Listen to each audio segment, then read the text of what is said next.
going up, never down. Yeah. Yo. Really? Think of me as the secrets in your diary. Right. You can tell me I keep it.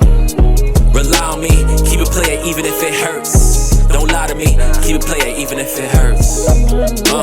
Think of me as the secrets in your diary. You can tell me I keep it. Rely on me. Yo, what up, world? It's your boy Stug. You now rocking with the best. Welcome back to the 10 Toes Down podcast. And today, I got one of the most consistent. This guy's been doing this for a very, very, very long time.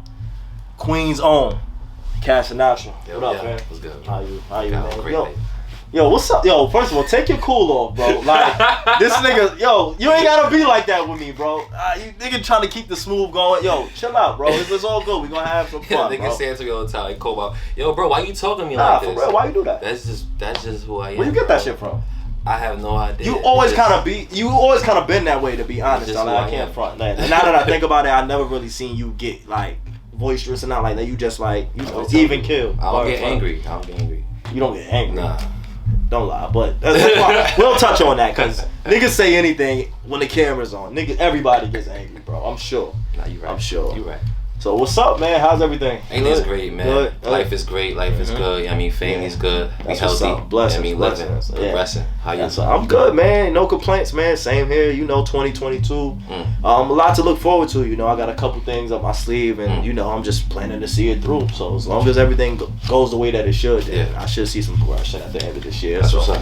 that's it, man. So talk to me about it, man. You busy guy, man. Yeah, man. You one of the ones, like I said, and one of the things when I first started this platform, you were one of the people I always had in mind. Appreciate And it. even before like I reached out to you, it was one of those things. It was like, yo, this nigga always act like a rapper. Like ever since the first day I met you when we was in college and shit that. It's like, yo, this dude always had a unique style look. Like you just carried yourself in that way. Like you knew that where you was going. Like a lot of people at that time. I went to college because my mother wanted me to go to college. That's not even where I wanted to be. But you kind of went. You kind of was on some shit like, like this shit, I'm just here. But I know where I want to be. And so that's what's up. So I'm glad to see that you made your mark and you stuck with it. Nah, for real. Because a lot of people give up on their dreams, for whatever reason. Maybe the money is not coming in. Maybe the support is not there. But, it's a blessing. I know you deal with the ups and downs of the game. And shit like that. And I'm sure since then, since you started to now, a lot of shit's changed. Like in the transition. So let's talk about it. So 2022. Yes, sir. You just played us some shit. Yeah. It's fire. I'm not gonna lie. 90s shit. Yeah. Some 90s shit. So we could have waited for this, but it was so fire that we gonna start off with that. Okay. So let's talk about it. Okay. Explain the project. What is it called? So project's called Love Like the 90s.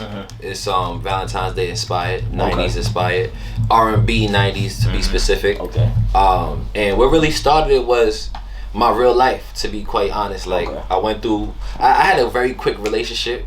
And how quick? A month we was together. That wasn't a relationship, bro. But the thing is, we got back together. I mean, we had some history. We kind of came back. So it's rekindling something. Yeah. Okay, all right. So that shit happened, and like just the way it happened, it made me feel away. And I was originally gonna drop one project, but I switched it up. I said, "Yo, let me talk about this a little bit, and put some relationship shit out there. Valentine's Day coming up, and I'm gonna start the year like this." Okay, that's cool. So it's time appropriate. It's R&B samples, and stuff like that. And Valentine's Day right around the corner. So by the time you get it, hopefully this will be out, and yes, sir. We'll be able to connect it and push it all together. Word. That's what's up. So let's talk about your upbringing. Where you from? Your household situations, things like that. Where are you from? Let the world know. Got you. So a lot of people don't know this, but I was born in Brooklyn. East New York. Okay, all right. And I was there till the end of junior high school. I started high school. I went to Van. Started in the Van. I went to Queens. And I grew up with my mom, single mom. My pops passed away when I was 3 years old. He was in the streets. You know what I mean? And basically watching my mom grow up, like I was telling you earlier, watching my mom date, watching my mom grow up, watching my mom as I'm growing up. Was your mom a young mom? She had me when she was 25. Okay, so she's growing up. Like people think that 25 is like end all be all, you're an adult. Like at 35, we still gonna be learning some shit. That's So a fact. y'all kind of grow up together. That's a y'all fact. growing up together. So I think that's a fair assessment to make. That you watched her grow up. Yeah, I got it. Yeah, you're right. Mhm. So single mom, growing up Brooklyn, Queens. Yeah, I mean, and really that's the real upbringing, to be honest. But I always say East New York gave me like a more ruthless gutter type feel. You know what I mean? And then the change to Queens was more like a suburban hood type feel. You know what I mean?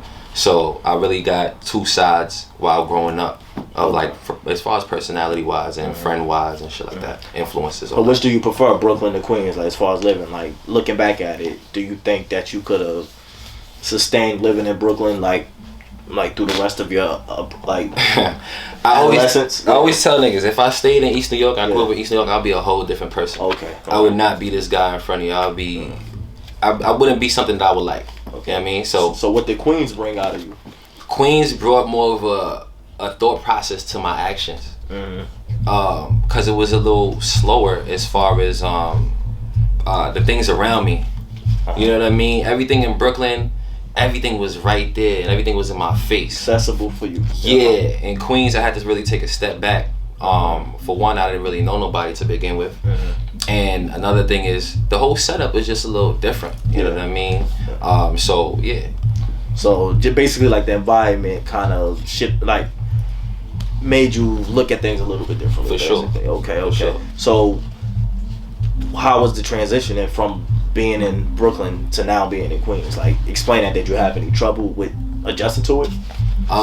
Because a lot of people be like, oh, like Queens is weird with the blocks and the streets, and it's like you got Drive Road and place and shit like that. Like but I'm like, nah, it's just numbers. It's going up and down. That's like, what I say too. I feel like it's easy. Yeah. But the transition, just the people was different.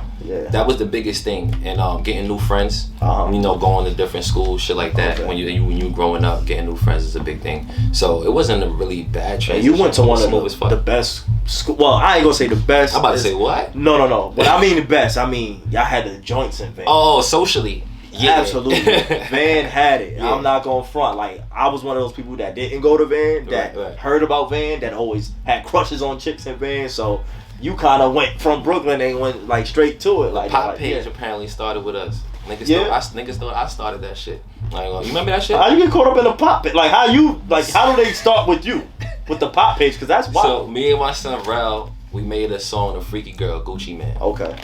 And it was basically talking about freaky girls. So and we was kind of doing our thing with the music shit on MySpace. Niggas threw our song on the page. Yeah.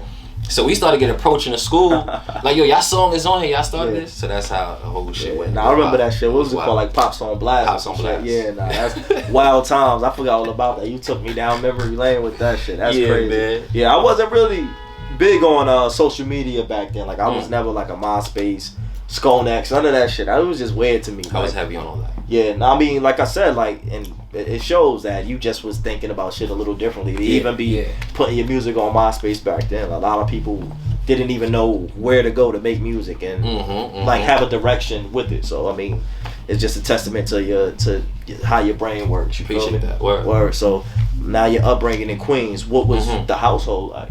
Like you said, you're single mom. So now by that time, my mom had actually got remarried. Okay. You know what I mean? And to keep it short, I didn't really agree with her. With her choice. Yeah, with her choice and shit like that. So like, I'll be honest. Like my mom's husband had a fist fight with my brother in front of me. Yeah. Y'all didn't jump him? And eventually it turned into something like that because it was in the street. I put him in. I was young. I had him in a headlock and shit like that. Oh, that shit wasn't hitting on nothing. The weak ass headlock, you know. It was definitely a weak ass headlock. Yeah. Not gonna hold you. But at that point my mom was married and she made her decision and honestly, it was like the beginning of becoming a man. Okay. Because my mom, she's Guyanese and shit like that. Right. They have a certain way of thinking for the most part when it comes to their sons or their children. Yeah, you're gonna be with me until it's time for you to get married and Yeah. But now when she got a husband, it's like this nigga is pushing me out. Yeah. He's pushing me and my brother out slowly, you feel me? So he was on his Melvin shit. Yeah. Oh, heavy on the Melvin. Man. He ain't never you was never chilling and like son came and put never did no violence. Alright, cool word. You might have to go see that man still. You might have to go see that man. Nah, that's crazy. But that's how it was. it was really like, yo, alright, now what we gonna do? Yeah. Because it was a whole shift in vibes. Okay. But all through that, I was doing my music shit for a while. I wasn't even like working. I was just doing music and going to school. My mom was holding it down, but her boyfriend might not agree with it. Oh, you got this grown ass man. He in college. He don't got no job. So it was them vibes until I really, really figured my shit out. Yeah, and he really on his Melvin shit. Yo, Baby Boy is one of my favorite movies, by the way. And I always had this discussion. And I'm gonna ask you a question about it. Who do you think was more toxic, Jody or Yvette, and why? More toxic? Yes. I would say Yvette because of her. Because of her approach. Thank you. The approach, Thank the you. attitude. Thank you. The multiple energy. reasons. It's approach, I mean, energy. She was on the phone with son in jail, telling my son Jody business. Rodney called a crib. Yeah. Rodney calls a crib that they got their little family in. Yeah. And it's like, yo, Jody who not taking care of his responsibilities, who live with it, like going crazy on him. Yeah. So it's like, imagine being a man and being on the other side of the phone, hearing that shit. Like, yo, my lady really giving it up to some nigga in jail. Boom. Dude come home. Yeah. Dude come home. He shows up to my crib. How he get the address? Yeah. Yvette, you been living there that long? Yeah, that was wild. Alright, he lives there with my son. Yeah. He kicking my son Ford over. Yeah. He about to sexually assault my baby moms in front of my son. Yeah. It's too much happening. It was a lot. It's too much happening. Was a lot. Jody had his ways. I'm not gonna say like he was perfect, but not at all. Yvette wasn't easy to deal with. Shout out to Taraji though. What's up, girl? Word. Nah. So back to your upbringing. Like I said, the music, was it in your household? As far as playing, like just music in just general? music in general, like what was it like? Did you, like in my crib, I heard music every weekend. We cleaned up to music. Like that was that thing. That's something that I began to look forward to. Like, you know, my mom loves Drew Hill, so I know every Drew Hill song ever made. Like ever made, because my mother just was so heavy on it, and it's just like, you know, it became a part of who I am. So what was it like for you? Absolutely. So for my mom, I got the Adina Howard's Black Street. Okay. You know what I mean? Fucking all the 90s R&B type vibes. Right. And Frank Sinatra. Yeah. You know what I mean? Absolutely. The oldies vibes, the oldie Caribbean vibes. Like I said, my mom Guyanese, so a lot of the, you know what I mean? They into that classical. Absolutely, absolutely. And that's where I got the whole Sinatra shit from, because my mom, my grandfather listened to that. But then my older brother, I got the hip hop from him, Nas, Eminem, early Eminem, you know what I mean? Jay-Z. So between my mom, my grandfather, and my brother, you know what I mean? It was like a little mashup of shit. Now that's what's up. So it's like a lot of versatility. Yeah, you know, a wide range. So and then you can hear it in your music today. You know, it's integral in your sound. So appreciate that's that. dope. Nah, that's dope. Like, and I like to see that things come full circle like that, where it's like in the beginning you don't know where this shit is gonna take you, but you hear it, you connect to it for whatever reason, and now it's here in your present life, and it's a crazy thing. It's funny you say that. Word, because all that shit is definitely present in my music now. I never even put that fully together like that. Like me, like I asked, like, yo, why you do podcasts? And it was like, honestly, that's all I really watch. Like, I pay attention to it. To me, it's a culture within inside this. If you don't mind me asking, I don't know if you want to talk about it here. What's your favorite podcast? Joe Budden. Oh, okay, that's my shit. Joe Budden. That's my shit. Always. I'm a huge Joe Budden fan, like in general, as a rapper, as an artist, at his mind. Like, I like Rebel, so like Kanye is my guy, Joe is my guy, Dame Dash is my idol. Like that, I just like niggas who stand for something and stand on it and stand behind it, and when shit get tough, they not hiding. You know, they not quiet. Radicals. They able to, you know, move through that, and I like that, you know, because when you're not like to me, it takes away your power when things get tough and you cower. You cower, and it's like, damn, like what do you really stand for? It's like only when shit is comfortable you able to stand in that pocket. When I like when niggas be on their shit where it's like, nah, I don't give a fuck if niggas ain't rocking with me. Yeah, the MAGA hat, I don't like what it represented, but I liked how he handled it. It's like, yo, listen, I'm gonna stand by what the fuck I'm saying, and you know, for better or worse. Then when son became a billionaire, he got all his fans back. Now everybody love him again. So, you know, you just gotta go through those People tough times. Are fickle, man. Very fickle, very fickle. That's just the culture. That's just the culture today, you know. Because of social media, people have a fear of not feeling included and things like that. It's just like it's a weird time, and it's just like I didn't grow up like that, you know. But this shit is like you kind of gotta adjust to it for sure. So like, talk about adjusting to social media and shit like that, because now like what it is like crazy. You got TikTok, you got the reels on Instagram. Like, tell me how you've been able to adjust to that. I'm not gonna hold you. It's been part of my life this whole time. Like we were speaking earlier, Skonex, MySpace. Fucking AOL Messenger. Yeah, I mean, it's just a slow evolution. You know what I mean? And me, I'm a tech type dude. I'm on the low. I'm a geek. So I'm up to speed with all this shit. So as things come out, I want to be the first nigga with a profile. On the joint. You know what I mean? Like what's the name of the shit when the niggas is talking? With the spaces. Nah, I know what you're talking about. I can't think of it. What's the shit called? I had to jump on it early. What is it called? Kof, what is it called? The platform where they talking and all they doing is talking. Yeah, nobody. It's right there and on everybody's head. Clubhouse. Yeah, Clubhouse. Like when Clubhouse first dropped, I made sure I was first nigga that has. But didn't you have to be like invited? Like how did that work? Yeah. So through Twitter, another space. You know what I mean? Through Twitter, I had some people and they invited me to the shit, and I was in there early with the beta. Yeah. You know what I mean? TikTok, I was a little behind because I feel like that's more generation Z, these new kids and shit like that. So TikTok is my one I'm not really up on, but I'm up to speed on everything. Because it's all money. It is.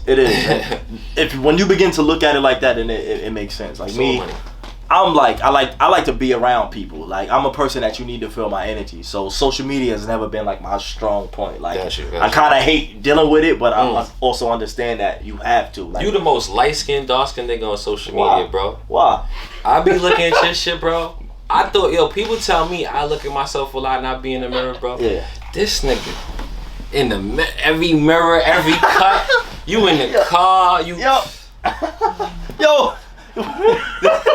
I thought I was bad, bro. Nah, you know what it is? I waited for this to tell you this too. No, that's fine. That's fine. This is gonna make great content, but I get that all the time. He'll tell me, yo, stop squinting. Stop squinting. Crazy. Yo, I really can't see. That's the crazy thing. Like, my eyes are sensitive to the light, so any glare of light really fuck with me, and I be squinting. I'm not trying. You be in the car, shit, bro. What that mean? Squinting. Yeah. What light? The light. It's lights outside. The sunlight. If a nigga breaks, like, it's gonna affect my eyes on some other shit, bro. I'm sorry, man. How you feel about that shit? You don't like that shit? Talk about it. We can talk about it. How you feel about it? Nah, cause niggas tell me about myself with it, but I don't think I'm that bad. I look at you, I'm like, no, this nigga's bad. This nigga's over the top. I'm the ceiling. Yeah, that's crazy. I'm not. Nah, people need to tap in and let me know how they feel about this shit. This is my first time ever hearing this shit. For real. I'm really the ceiling. Yeah. Cope, how you feel about that? I'm the ceiling. What, light skin, dark skin, or yeah.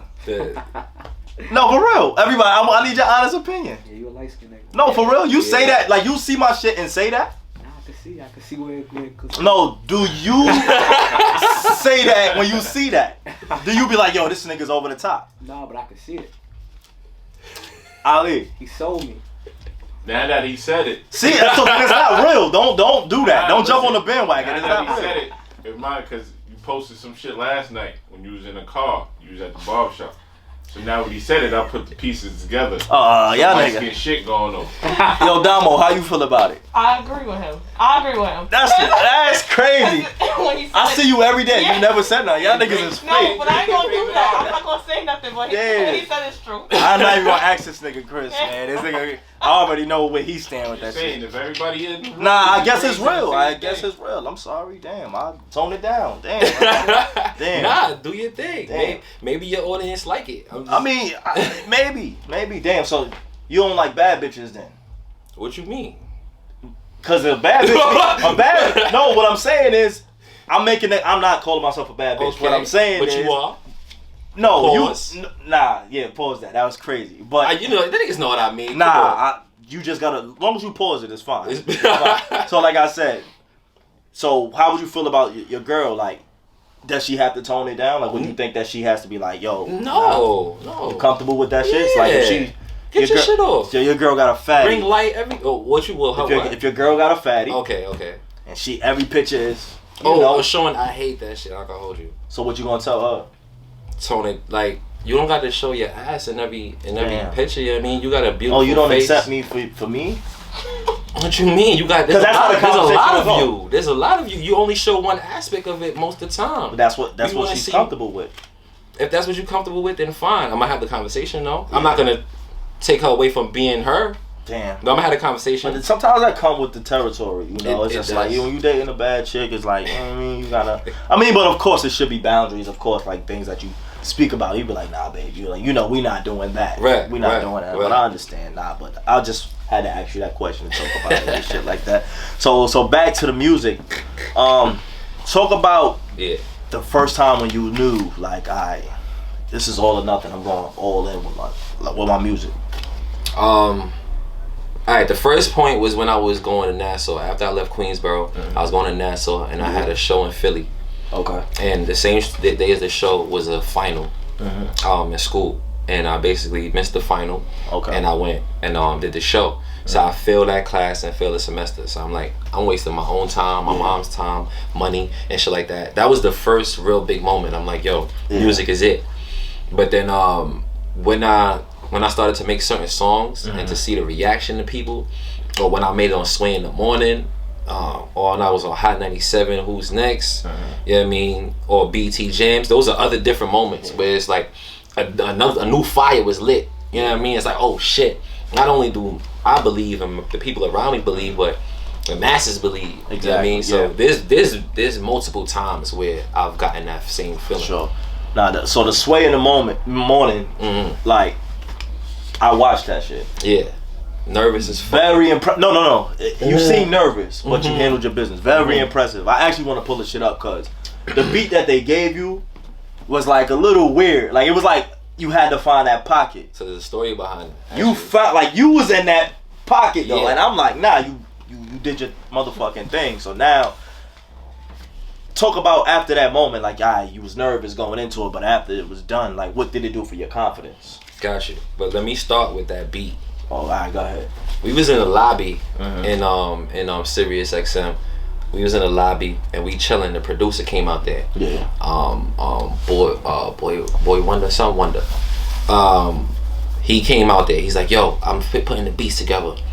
Any of y'all got a double time verse? You know what I mean? People don't know double time. That's a little fast. Yeah. You know what I mean? Anybody got a double time verse? Everybody was quiet. I already had some shit prepared that wasn't double time, but he said that, and I said, this is a challenge. I gotta take this fucking challenge. Nobody was taking it. I said, yo, I got it. Yeah. I switched up my whole shit in my head. Yeah. Right then and there. You know what I mean? And I went in there, and that's what happened. Oh, no, that's crazy. But in that moment, it was a lot, because if you notice, I got a cast on. Yeah. And just to bring it, I'm gonna be transparent, just to bring it full circle. Please do. What we were talking about earlier. I got into it with my stepfather, and Melvin, he don't fuck with you, bro. Yo, I'm gonna call him Melvin. I don't know son name, but I'm gonna call him Melvin, bro. I'm gonna tell a piece of the story. So he came home one day, and my brother was writing. He was doing a show, and he was writing a song for the show. Yeah. And he was rapping it out loud. So my step pops was coming up my mom's husband was coming up the steps, and he was like, these losers here always doing this music shit. Yeah. Right? He's just talking out loud. I'm in my room and I overheard this shit. I came outside, I went to my brother, I told him what happened. So my brother jumped in his face, I jumped in his face. Long story short, and I wanted to do something, but then my brother pulled me away. I was in the hallway. I punched a fucking Bob Marley picture, and I punched this concrete wall, and I was in the cast. Yeah, damn. Was maybe 2-3 weeks later, I'm on Sway in the Morning. My hand is throbbing that whole time. I mean, I had cuts on my shit, all type of shit. So there's that going through my head. You know what I mean, there's home shit going on, and I'm on Sway in the Morning first time, and this is historic. You know what I mean, so it's a lot of nervousness going through me. But Sway was cool as fuck. Yeah. And we had a lot of good moments. We took some good content. I met the white boy Token. He's pretty popular now. Okay. I didn't mean to say like that, white boy Token. Yeah, please. Cause you get canceled out here. This is like I live with some white people. I love white people. Don't say that either, cause that's like the white people saying, yo, I got a few black friends. You know, you don't want to get caught up in that shit. Like, that's just what it is. What do you think of cancel culture? Yeah, cancel culture. I just had this conversation. It's problematic as fuck. Cause points don't you don't teach anybody anything when canceling them, for one, and two, it's so just outrage. It's an instant outrage off of bare minimum information. Yeah, you know what I mean, it's a lot to it. It's a lot to it. Yeah, a lot of it be based off clickbait. It's like they don't take the full messages. Like, oh, they'll take the clip where they know people are gonna click and just cancel. Right, that's fucked up. Right. And I work with kids, and that's one of my passions. I'm in the community, but I'm not in my music shit. I'm a community guy. Okay. So I work with kids, and one of my main things is positive reinforcements. Okay. I mean, a lot of old school teachers, they hear some shit and they'll be like, "Oh, this kid did something. You gotta punish them. Yeah. Or you gotta suspend them. You gotta." I'm into talking to them and be like, "Look, if you do this and that, I'ma do this for you. You know what I mean? Give and take. Yeah. You know what I mean? So I feel like that right there should be like a human thing. And cancel culture just it doesn't allow grace. It's like they're gonna see the thing and react to it and handle you accordingly. So what do you think about the Whoopi Goldberg situation? I don't know if you're familiar with it. I didn't look deeply into it. Okay. I know it's Holocaust. It's Holocaust related, but basically she was on her show, on her platform, and she said that the Holocaust wasn't about race. So of course the Jewish community and whoever the high ups is like, well, some of her co-host was saying like, so what is it about? And she was like, well, basically being Jewish is not a race, it's like it's a religion. So basically they end up suspending her for her comments, saying that it's insensitive. But it's like you can't even have an opinion on something.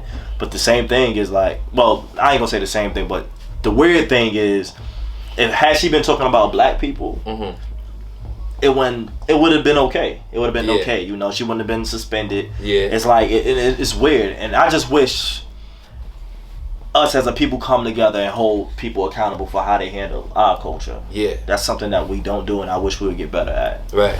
I agree with that. I agree with that wholeheartedly. And just hearing about the Whoopi Goldberg shit, it seems like exactly what you're saying. Yeah. I mean, one-sided. Yeah, absolutely. But that comes from not having power. Like as a people collectively, we have a lot of spending power. We probably make everybody around us rich. Yeah, for sure. As one of those cultures, like we grow up where we fuck with the Chinese restaurant. The Arabs got the Crown Fried, Dunkin' Donuts on lock. Yeah. The Dominicans do our hair. Like, so we grow up kind of exactly. Yeah. So it's like we kind of grow up getting used to giving everybody our money. Every other culture our money, and we not even doing that for each other. So a huge part of what I like to do is support like up and coming brands, like people that look like me. I love helping people that look like me, honestly. And that's what I want to do. I want to give back to my community. So kudos to what you do. Like you said, you give it back to your community. That's a dope thing. It's a dope thing. Where do you think you get that side from? So I was looking for purpose in my passion. Okay. You know what I mean? And I always hear your purpose will eventually come from your passion. Yeah. You know what I mean? And growing up, I didn't really have that outlet as a creative for somebody to show me steps to take as far as music or as far as creative world. You know what I mean? And it was we got books for English class, math class, all that shit. You know what I mean? So as I gained more knowledge and did more things in the music industry and the music business, I'm like, yo, I can really become that step-by-step book for the next me. For the next generation. Yeah, for the next generation. So that's honestly where it came from, providing something that's really needed. And out from that came my program called Business Behind Music. Okay. And it's in the library system, and from there I got into the after school world, brought it into the after school world, and now I'm running a teen center and a community center. You know what I mean? I'm the director of the teen center. So. Congratulations, man. That's dope. That just happened too. So congratulations, man. Word. Like you said, we spoke on it, we touched on it a little earlier. You got this project coming out. Seems like it's geared towards the ladies. Like, talk about the inspiration women play on your process of making music. Okay, so I have a lot of muses, you know what I mean? My relationships, my situationships, even friendships with women. You have a lot of situationships? I've had a lot of them. Yeah? I've had a lot of them. I'm not gonna lie. I'm like a serial situationship guy. How do you get stuck in that place? That's exactly what happens. You get stuck. No, it did, because it's like you get to a certain threshold and then it's like, it ends. Yeah, it's almost like it's comfortable. It's comfortability. It's getting in a routine. It's a lot of routines. I think it's from fucking too soon. When you get pussy early on, it's nothing to really strive for. So it's like you literally get the pussy. It's like, yo, what do I have to work for at this point? Yes and no. And it stays stagnant. And not even just from a man's perspective. I see that like if women feel like they could please you, it's like, what do I really have to learn about him? Do I have to figure him out emotionally? Do I have to pick his brain? It's like, no, we doing the easy part. Like we having sex. Yeah, but I don't know. I feel like in this age where I'm at right now, I feel like it's a little different. Yeah. You know what I mean? With the sex, I feel like people come into it kind of knowing if they gonna fuck or not. Yeah. Maybe. Yeah, absolutely. I mean, I've been in situations where it's like, yo, the chemistry be there. Right. Off the rip. All you need is a date and you kind of know, so spend some time, and that's all that's the easy part. Yeah. I feel like. Yeah. And then after that, all of the hard shit comes, you know what I mean? But I don't think it solely comes from fucking early. I mean, I'm sure it's a multitude of different things. Like, so even me, like, because the Will and Jada shit bothered me a lot. For Will, I felt bad for Will. Same here. She was punching Will. He was looking embarrassing crazy. He was him. looking crazy. Yeah, and it's just like, dog, it don't stop with her. It's like, literally, like, cheating is one thing. Yeah. Oh, you on a break and you fucking with somebody. But the fuck with a young nigga, like, a nigga that's not even on my level. Apparently he knew, though. See, I don't know. I really don't know. But even if, like, come on, don't embarrass Will Smith like that. Like, it gotta be somebody that's like Will Smith level. The bad part is that it got out. That's what it really is. It got out because they have a friend. I'm sure Will got shit that he did at the same time, but it's not gonna come out. I think that's probably the difference. You know what I mean? The issue was it got out there and Will looking crazy. How would you have handled that situation? If your shorty was like, yeah, I was entangled with this guy, like, and that's even a weird word, like. I don't know, man. Yo, Jada wild, man. I think too much, bro, and that shit being on the internet will kill my soul. I don't know if I'll be able to. It'll be hard for me to continue that relationship. Nah, and I agree. They got my son crying and shit on the red table. It'll be hard for I would have me, fucking knocked that table over. So Jada can't say nothing to me, bro. It's crazy. Like, but that's just what it is. Seems like nothing's private anymore. Yeah. Nothing's private anymore. Not at all. Yeah. So how big are you on privacy? I share a lot, to be honest. Yeah. I share a lot, but I keep a lot of things private. It's a good balance, but I tell people I'm an open book. I'm an open book as long as we get to that place. You know what I mean? Okay. So I'm not crazy on privacy, but when it comes to relationships and shit like that, I'm a little more private than anything else. Yeah. But anything outside of that, open book. Oh, so like when you have shows and shit and there's ladies there and you're in a relationship, like how does that work? Like, that should be hard, I'm not gonna lie to you, because women pop up all the time. Yeah. It happened in my last show. There was probably like I hope they none of them watch it. It was probably like five girls in the spot at the same time, and I had my mans facilitating for me. Oh man, being my second eye. You know what I mean? You know what I mean? So how did it work out? It worked out very well. Right. Yeah. Damn, I'm gonna get in trouble. But it's alright. No, I mean, listen, bro. I'm single, so it's alright. Wait. What the fuck are you talking about? You single? That shit don't mean nothing. You can't tell her that. You're right. So that means nothing. What the fuck you mean you single? Yeah. If you feel like you need to hide, keep telling me that. Well, think about what the women would think about this. You're right though. Yeah, you too smart for that, bro. I didn't. That's a wild answer. You can keep this shit in here too. I'm keeping. So back to the music. Yeah. Is it any artist, whether it's local or mainstream? Is there anybody that you want to work with or you like to collab with? Yeah, absolutely. It's 3 artists that I have that's like on a similar level as me, that I feel like not intimidation, but it's like, alright, if we do some shit, I gotta bring my shit. Bring your A game. You know what I mean? Yeah. So there's this nigga from Connecticut named Annoyed. You know Annoyed? I want to get him on this shit. I'm not gonna front. I want to get him on this. Like, Annoyed is nice. He got some of the best freestyles on Flex. Sway, he killed all of them shit. Yeah. That's the homie. Annoyed. Star Jella. Star, okay, Queens, yeah. you know what I mean? Shout out to Star. We had some shit, but it was a draft. We didn't finish it. And Mike Classic. We got some shit, but it was a while ago. Okay. Three good. I want to do some shit again. Yeah. I want to mention Fly too, but me and Fly got some shit that's on one of my projects I'm gonna drop this year. Oh, okay, all right. So shout out to Fly. Yeah. Straight. I'm gonna just name straight local niggas that niggas know. Okay, all right. Yeah. So what do you think about like drill music? How you feel about drill? I fuck with drill music only because there's many different things you can get from music. I mean, well, different times, different time frames. So it's a time and a place for everything. Yeah. You know what I mean? And I love the energy it brings. So you heard like Drewski stance on like drill? Nah. Alright, so DJ Drewski that be on Hot 97 and shit. So basically he said that he was gonna stop playing music that's like predicated in beef. So it's like if you talking about smoking a op or he's not fucking with it because either one you end up in jail or people are actually getting killed and it's actually affecting the community. I'm like, nah, that's a dope stance. It's like, yo, like be a part of fixing a problem, and me, because I think of so many ways where it's like you don't have to be negative when it comes to drill. Like drill doesn't sound. People think that it's really just about spinning a block and shit. Like they use that terminology in these songs, and it's like, yo, like this shit is really affecting our community. And the music sounds good. The beats be dope and shit, but it's just like it has a negative impact on our culture. It seems like so. I appreciate the stance that he's taking and make a change in our culture. It's dope. It's dope. So damn, fuck.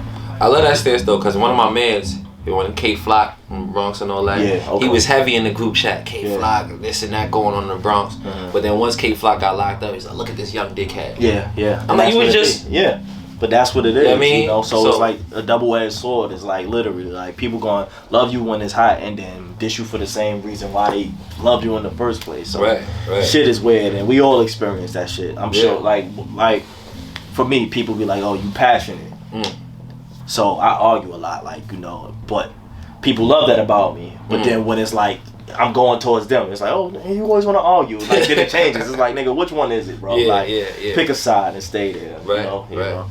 So is it ever been an instance where people have done that to you where it's like, yo, pick a side and stay there, or you just tend to like stay even kill on a lot of shit? Honestly, it is what it is with me. Like I don't really pick. I don't flip flop too much like that. So I don't ever get. What's your sign? Pause. I'm a Virgo. The Virgo? Nah, because people are automatically Virgo.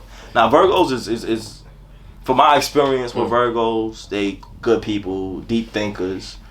They passionate. They just as passionate as like I'm a Gemini, and they just as passionate. Gemini friends. Nah, Gemini is the best. Like you. Yeah, I always say that. You disagree? I mean, I don't really give a fuck about all that shit. You got a lot of friends. I would say a Virgo is the best. So why did you tell me you got a lot of friends as Gemini? I do though. Why? If it don't matter, if it don't matter, why y'all always fucking say that? Y'all like, oh, with Geminis, we the best. So why? Yeah. All right. We could do a rundown of famous Geminis. Kanye. Right, this is the first one you gonna say? I don't have to, but we could get that out the way. Kanye, Tupac, Biggie, Carmelo Anthony, Allen Iverson, Jadakiss, Lauryn Hill, Andre 3000, Kendrick Lamar. I don't got name that many. Beyonce and Michael Jackson are both Virgos. Yeah, that's not enough. Nas, Ludacris. It's not enough. I feel like that's enough. Greats. We talking about Allen Iverson. Beyonce and Michael Jackson. Prince. I got Prince. Beyonce and Michael Jackson. I have Prince. All right. Do your research and then come back and we can finish this argument. You won't win this battle with me. I could name 10 more, honestly. I could name 10 more. Word. Nah, a lot of people don't believe in horoscopes. I think, honestly, I just do it because it's like fun to talk about. It sparks a good conversation most of the time. But, it is what it is. So let the people know where they can find you, where they get in contact with you if they want music from you. Yes. Go ahead, let the people know. Cash Sinatra on everything, Instagram, Twitter, Facebook, wherever, your streaming platforms. And I'm dropping at least 3 projects this year. 3? You got the names for them?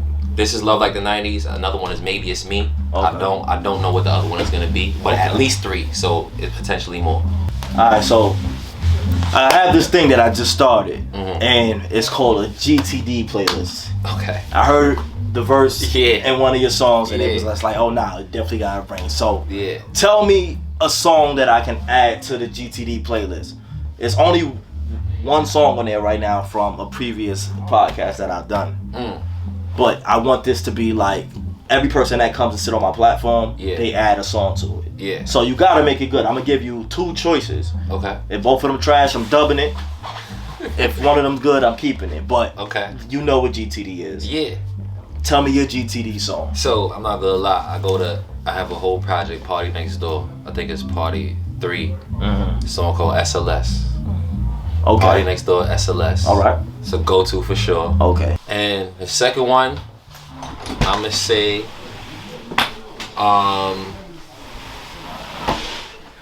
Can't You See? Can't you see? That's it. Alright, I'm gonna say the SLS one gonna stick. I'm not doing the Can't You See shit. What? I'm not, bro. Well, yo, I appreciate the time. You, man. I appreciate the conversation. Yes, dope sir. content, man. Thank you. I appreciate you. Yes, sir. Yes, Yo, sir. it's 10 toes down. It's your boy Stug, and we out of here. 1.